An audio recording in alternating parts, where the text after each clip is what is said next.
블라디미르 레닌. 이 이름만 들어도 20세기 역사의 거대한 흐름이 떠오르죠. 좋든 싫든 그의 생각은 현대 세계의 정치 지도를 그 어떤 인물보다도 강력하게 바꾸어 놓았습니다. 오늘 우리는 그 엄청난 영향력을 근원으로 한번 들어가 볼 건데요. 과연 그는 세상을 어떻게 바꾸고 또 어떻게 바꾸려고 했는지 그 사상의 핵심을 같이 들여다보겠습니다. 이게 절대 과장이 아닙니다. 그가 세운 소비에트 연방은 무려 70년 넘게 지구의 한 축을 담당했고요. 한때는 전 세계 인구의 3분의 1이 그의 사상을 따르는 나라에 살았을 정도니까요. 그의 유산을 해방의 역사로 보든 아니면 비극의 시작으로 보든 한 가지는 분명합니다. 레닌을 이해하지 않고는 우리가 사는 이 시대를 온전히 이해할 수 없다는 거죠. 바로 이 질문. 이게 오늘 우리가 탐구할 핵심입니다. 겹겹이 쌓인 신화와 오해를 걷어내고요. 그 거대한 영향력 뒤에 숨겨진 생각의 설계도를 함께 펼쳐보시죠. 근데 되게 흥미로운 건요. 레닌이 처음부터 혁명가는 아니었다는 사실이에요. 오히려 꽤 안정된 중산층 집안의 똑똑한 학생이었죠. 그랬던 그의 인생을 180도 바꿔버린 아주 결정적인 사건이 하나 있었습니다. 바로 그가 정말 존경했던 형 알렉산드루의 처형이었습니다. 상상해보세요. 17살 소년에게 국가라는 거대한 권력이 형의 목숨을 빼앗아간 이 사건은 새삼에 대한 근본적인 질문을 던지게 만들었습니다. 그는 그때부터 정해진 길을 모두 버리고 도대체 왜 이런 비극이 일어나야만 하는지, 이 부조리한 세상을 어떻게 바꿀 수 있는지 그 해답을 찾기 위해 급진적인 사상의 세계로 뛰어들게 된 겁니다. 자, 그럼 이제 레닌의 사상적 토대를 만들어준 핵심 인물들을 만나볼 시간입니다. 그의 생각은 결코 하늘에서 뚝 떨어진 게 아니었거든요. 그의 정신을 강철처럼 벼려낸 3명의 거인이 있었습니다. 첫 번째 인물은 레닌 스스로 나를 송두리째 뒤바꿔 놓았다고 말할 정도였던 러시아 사상가 니콜라이 체르니엡스키입니다. 이 슬라이드에서 정말 중요한 개념이 나오는데요. 바로 직업혁명가입니다. 체르니엡스키는 무엇을 할 것인가 라는 소설을 통해서 완전히 새로운 인간상을 제시했어요. 개인의 행복이나 성공 같은 건 다 버리고 오직 혁명이라는 하나의 목표를 위해서 자기 자신을 강철처럼 단련시키는 그런 인물이요. 어린 레닌은 이 직업혁명가라는 모델에 완전히 매료됐고 이건 나중에 그의 혁명 조직론의 가장 중요한 기초가 됩니다. 다음은 러시아 마르크스주의의 아버지라고 불리는 플레아노프입니다. 이 사람은 레닌에게 사회를 과학적으로 분석할 수 있는 도구를 줬다고 생각하시면 돼요. 말이 좀 어렵죠? 쉽게 말해서 플레아노프가 레닌에게 세상을 보는 하나의 렌즈를 준 셈이에요. 역사가 그냥 천천히 점진적으로만 발전하는 게 아니라 사회 내부의 모순들이 계속 쌓이고 쌓이다가 어떤 임계점에 딱 도달하면 뻥 하고 터지면서 폭발적인 도약, 즉 혁명을 통해 완전히 새로운 단계로 넘어간다는 겁니다. 레닌은 이 틀을 통해서 혁명이 그냥 우연히 일어나는 게 아니라 과학적인 필연이라고 믿게 된 거죠. 그리고 마지막으로 뭐니 해도 레닌 사상의 가장 거대한 토대, 바로 카를 마르크스입니다.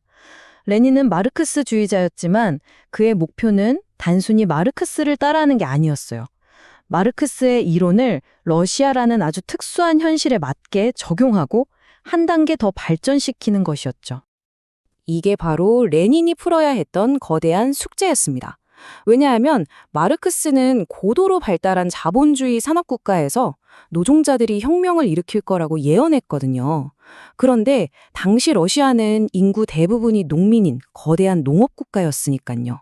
이론과 현실이 안 맞는 거죠. 레닌의 진짜 독창성은 바로 이 어려운 문제를 풀어내는 과정에서 빛을 발하기 시작합니다. 자, 이제 레닌의 사상 중에서 가장 독창적이고 또 가장 논쟁적인 부분입니다. 바로 혁명정당에 대한 그의 청사진을 자세히 한번 살펴보겠습니다. 자, 레닌의 핵심 주장은 이겁니다. 공장에 있는 노동자들이 스스로 투쟁하는 것만으로는 기껏해야 월급 좀 올려주세요, 노동환경 좀 개선해주세요 하는 수준에 머문다는 거예요. 이걸 노동조합 의식이라고 불렀죠. 자본주의라는 틀 안에서 더 나은 대우를 요구하는 정도라는 겁니다. 그런데 이 틀 자체를 부숴야 한다는 생각, 즉 진짜 사회주의 의식은 저절로 생겨나는 게 아니라 과학적 이론으로 무장한 혁명과 조직이 외부에서 주입해줘야 한다는 거죠. 그래서 내놓은 조직적인 해법이 바로 이 전위당입니다. 말하자면 혁명의 컨트롤 타워 혹은 군대의 참모본부 같은 거예요. 고도로 훈련된 소수의 직업 혁명가들이 거대한 노동자 대중을 전력적으로 이끌어야만 혁명이 성공할 수 있다는 구상이었습니다. 그런데 말이죠. 바로 이 지정에서 마르크스의 근본적인 생각과 아주 미묘한 긴장감이 생깁니다. 마르크스는 분명히 노동자 스스로의 해방을 강조했거든요. 이 긴장감을 가장 날카롭게 파고든 사람이 바로 당대의 또 다른 위대한 혁명가 로자 룩셈부르크였습니다. 그녀는 레닌의 모델이 소수의 엘리트가 다 이끌어가는 엘리트주의적인 방식이라고 비판했어요. 노동자들을 그냥 수동적인 존재로 보고 그들이 투쟁 속에서 스스로 배우고 성장하는 창조적인 힘을 믿지 못한다는 거였죠. 이 비판은 훗날 소비에트의 역사에 아주 의미심장한 그림자를 들이우게 됩니다. 자, 다음으로 넘어가서 레닌이 제1차 세계대전 같은 거대한 국제분쟁을 어떻게 분석했고 그걸 바탕으로 혁명이 어디서 터져나올 것이라고 예측했는지 한번 살펴보겠습니다. 레닌은 1차 세계대전이 그냥 탐욕스러운 정치인 몇 명 때문에 일어난 게 아니라고 봤습니다. 자본주의가 굴러가다 보면 필연적으로 도달하는 마지막 단계, 즉 제국주의의 산물이라는 거죠. 그 논리는 아주 명확한 단계를 거치는데요. 첫째, 자본이 소수에게 집중되면서 독점이 생겨납니다. 둘째, 이 거대 산업 자본이 은행 자본과 합쳐져서 모든 걸 지배하는 금융 자본이 되고요. 셋째, 이 금융 자본은 이제 물건이 아니라 자본 자체를 수출하면서 더 큰 이윤을 찾아다니게 되고, 넷째, 결국 전 세계 시장을 거대 독점체들이 나눠 먹게 됩니다. 자, 마지막으로 더 이상 나눠 먹을 땅이 없어요. 그럼 어떻게 될까요? 그렇죠. 이미 차지한 땅을 서로 뺏기 위한 재분할 전쟁이 필연적으로 벌어진다는 게 레닌의 분석이었습니다. 여기서 진짜 기가 막힌 결론이 나옵니다. 제국주의 국가들은 식민지에서 짜낸 막대한 초과 이윤의 일부를 자기 나라 노동자들에게 떼어주면서 그들을 일종의 노동 귀족으로 만든다는 거예요. 일종의 뇌물인 셈이죠. 그래서 선진국 노동자들은 오히려 혁명성을 잃게 됩니다. 따라서 혁명은 가장 발전된 자본주의 국가가 아니라 오히려 착취와 모순이 가장 극심하게 집중된 가장 약한 고리에서 터져나올 수 있다는 겁니다. 그리고 레닌에게 그 약한 고리는 바로 제정 러시아였던 거죠. 자, 이제 마지막 장입니다. 혁명은 성공했지만 그 이후 레닌이 마주해야 했던 냉혹한 현실, 그리고 오늘날까지도 가장 뜨거운 논쟁거리인 그의 유산을 살펴보겠습니다. 혁명은 이겼지만 러시아는 말 그대로 잿더미 위에 서 있었습니다. 시장을 강제로 없애고 모든 생산물을 국가가 통제하려 했던 전시공산주의 정책은 경제를 완전히 박살내고 끔찍한 대기근을 불러왔어요. 위기는 정점에 달했죠. 심지어 1917년 혁명의 가장 헌신적인 지지자들이었던 크론슈타트 해군 기지의 수병들마저 볼셰비키 없는 소비에트를 외치면서 반란을 일으켰을 정도니까요. 핵심 지지층마저 등을 돌린 것에 엄청난 충격을 받은 레닌은 혁명 전체를 구하기 위해 과감한 결단을 내립니다. 바로 시장 경제를 일부 되살리는 신경제정책, 즉 NEP로의 극적인 후퇴였죠. 그의 놀라운 실용주의를 보여주는 동시에 그가 처한 현실이 얼마나 절박했는지를 증명하는 사건이었습니다. 그리고 마침내 우리는 가장 어렵고도 중요한 질문 앞에 서게 됩니다.